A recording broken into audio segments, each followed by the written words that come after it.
샬롬 류 선생의 고속사 천국열차 유도순 목사님의 신구약 성경 파노라마를 낭독하는 시간입니다. 지금은 미가서 파노라마 2장입니다. 남은 자를 모아 선두에서 인도하시는 하나님. 요절은 12절. 야곱아, 내가 정령이 너희 무리를 다 모으며 내가 정령이 이스라엘의 남은 자를 모으고 그들을 한 처소에 두기를 보스라 양떼 같게 하며 초장의 양떼 같게 하리니 그들의 인수가 많음으로 소리가 크게 들릴 것이며. 12절. 이 장은 도표에서 보시는 바대로 크게 두 부분으로 나누어집니다. 전반부 1절에서 11절까지는 1장에서 시작된 죄와 심판을 경고하는 첫 사이클의 계속입니다. 다른 점은 1장에서는 심판받게 되는 원인을 우상숭배, 1장 5절에서 7절 우상숭배 때문임을 말씀했는데 2장에서는 불의, 즉 이웃에 대한 악행 1절에서 2절 때문임을 첫째 단원 말씀하는 차이입니다. 죄는 억만가지가 있다 하여도 크게는 경건치 아니함, 하나님께 대한 것과 불의, 이웃에 대한 것으로 하나님의 진노는 언제나 경건치 아니함과 불의에 대하여 로마서 1장 18절 임하는 것입니다. 명심해야 할 점은 경건치 아니함이 먼저라는 점입니다. 그런데 저들은 너희는 예언하지 말라, 욕하는 말을 그치라, 둘째 단원라고 배척하고 있는 것입니다. 그러나 이처럼 패역한 족속들을 향하여 내가 정령이 이스라엘의 남은 자를 모아 선두에 서서 인도해 오시겠다고 말씀을 하십니다. 셋째 단원. 여기가 소망을 말씀하는 첫 사이클입니다. 앞부분 1절에서 11절까지는 인간이 행한 죄로 말미암은 결과입니다. 그것은 멸망과 절망뿐입니다. 그런데 뒷부분 12절에서 13절은 무조건적인 하나님의 은혜입니다. 여기에 소망이 있습니다. 미가서에는 이런 사이클이 3번 등장하고 있는데 이 점을 놓치지 마시기 바랍니다. 이를 세 단원으로 나누어 삼구하겠습니다. 첫째 단원 1절에서 5절 악을 꾀하는 자에게 재앙을 계획하심. 둘째 단원 6절에서 11절 예언하지 말라, 욕하는 말을 그치라. 셋째 단원 12절에서 13절 선두에 서서 인도하시는 하나님. 첫째 단원 1절에서 5절 악을 꾀하는 자에게 재앙을 계획하심.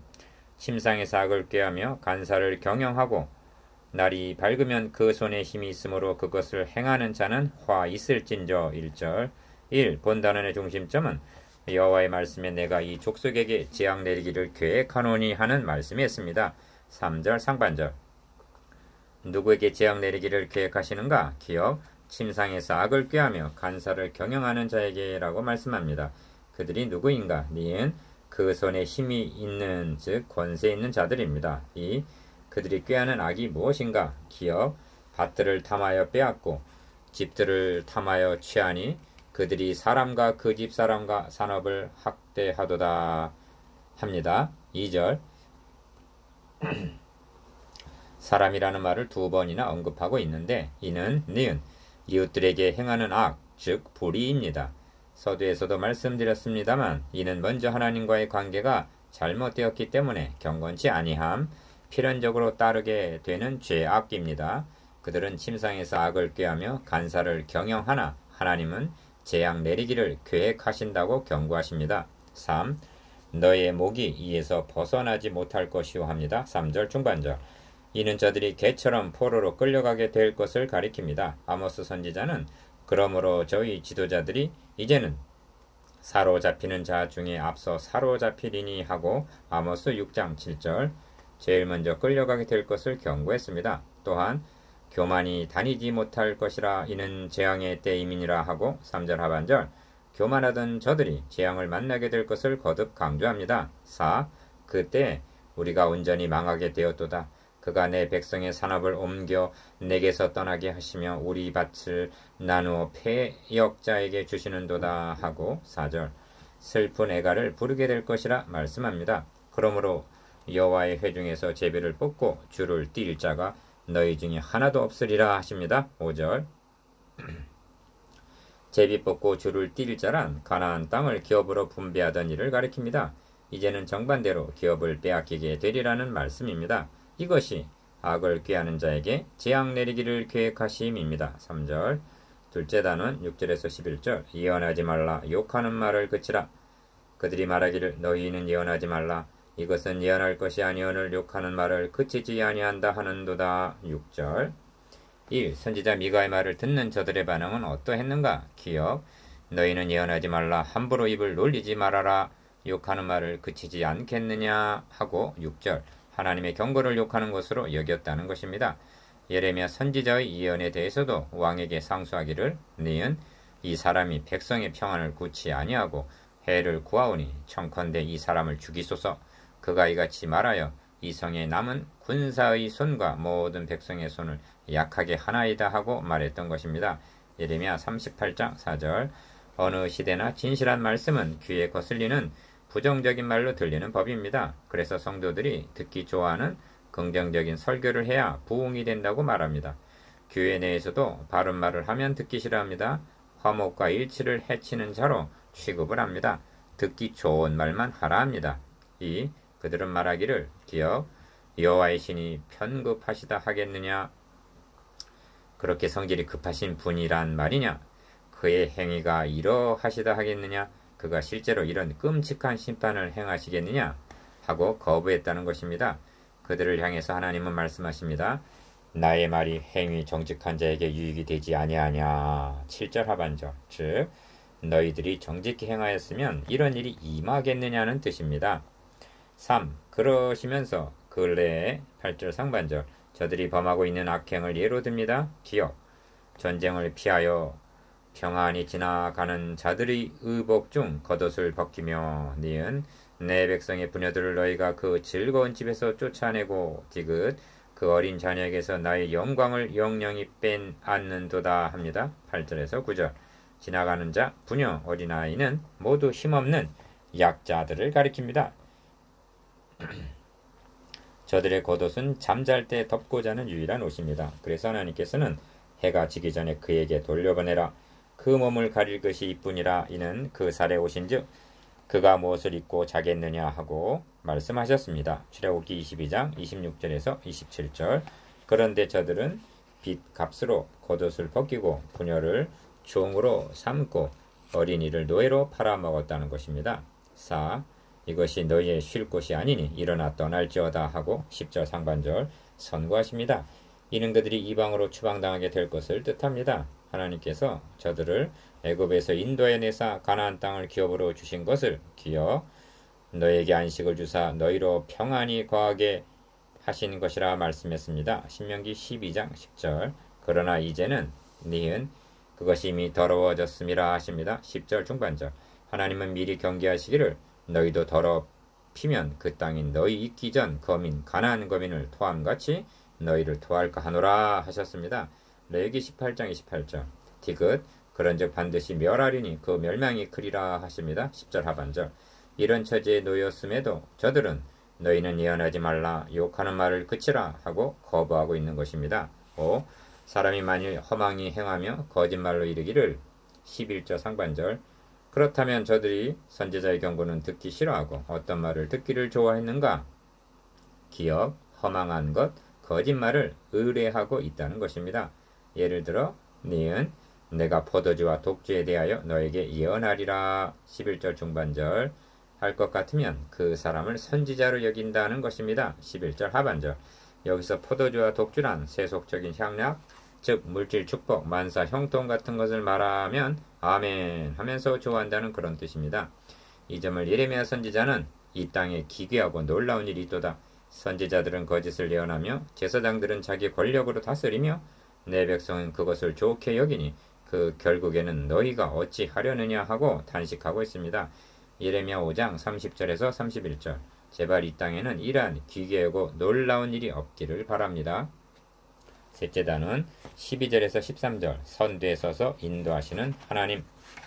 야곱아 내가 정령이 너희 무리를 다 모으며 내가 정령이 이스라엘의 남은 자를 모으고 그들을 한 처소에 두기를 보스라 양떼 같게 하며 초장의 양떼 같게 하리니 그들의 인수가 많음으로 소리가 크게 들릴 것이며 12절 1. 본단원의 중심점은 추방당한 저들을 그들의 왕이 앞서 선두에서 13절 인도에 내시겠다는 데 있습니다.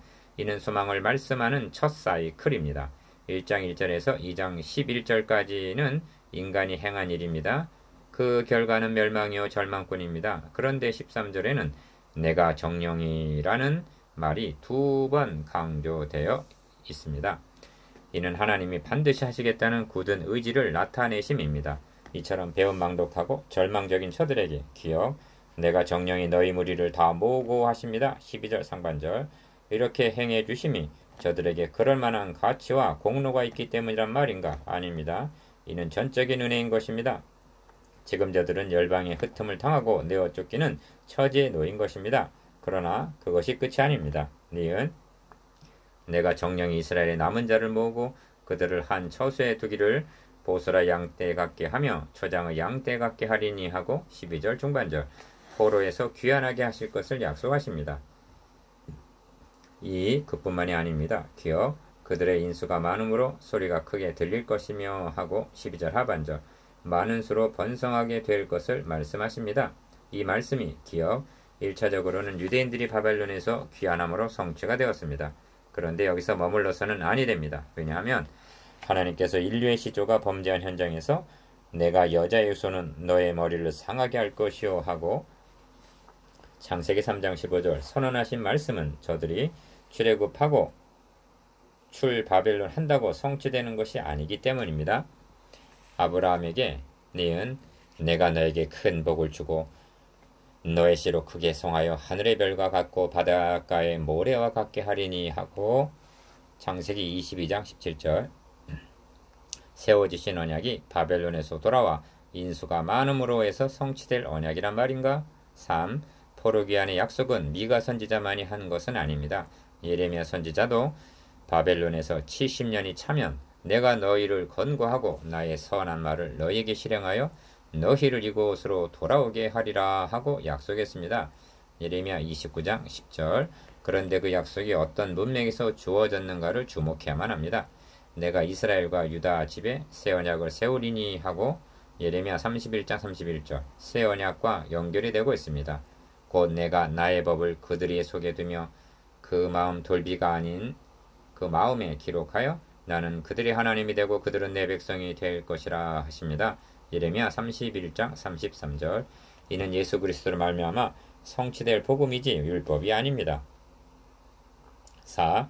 에스겔 선지자를 통해서도 포로기한을 말씀하시면서 이스라엘 족속아 내가 이렇게 행함은 너희를 위함이 아니요 너희가 들어간 그 열국에서 더럽힌 나의 거룩한 이름을 위함이라 하십니다. 에스겔 36장 22절 그렇다면 이스라엘 족속이 바벨론에서 귀환함으로 더럽힌 하나님의 거룩하신 이름이 온전히 회복이 되는 것입니까? 아닙니다.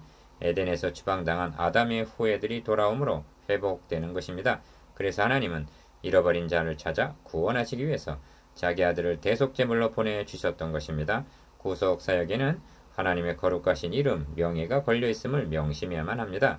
그러므로 에스겔서의 문맥은 또 새 영을 너희 속에 두고 새 마음을 너희에게 주되 에스겔 36장 26절 라고 하시는 것으로 연결이 되고 있습니다. 이는 영요 복음이지 의문이나 율법이 아닙니다. 내가 정령이 너희 무리를 다 모으며 1. 길을 여는 자가 그들의 앞서 올라가고 합니다. 13절 상반절 13절은 남은 자를 모아 데리고 올라오는 광경입니다. 앞서라는 말이 2번, 선두라는 말이 1번, 도합 3번이나 강조되어 있습니다. 출애굽 때에도 하나님이여 주의 백성 앞에서 앞서 나가사 행진하셨을 때 하고 시편 68편 7절 하나님께서 선두에서 인도해 주셨음을 생각하며 감격해합니다. 누가 선두에서 인도하시는가? 기어 길을 여는 자라고 말씀합니다. 왕이 앞서 행하시며 하고 니은 왕이라고 말씀합니다. 이 왕이여 길을 여는 자라는 말씀을 구속사라는 맥락에서 바라보면 얼마나 영광스러운 말씀인가를 알게 될 것입니다. 죄로 말미암아 하나님께 나아가는 길은 막혀 있었습니다.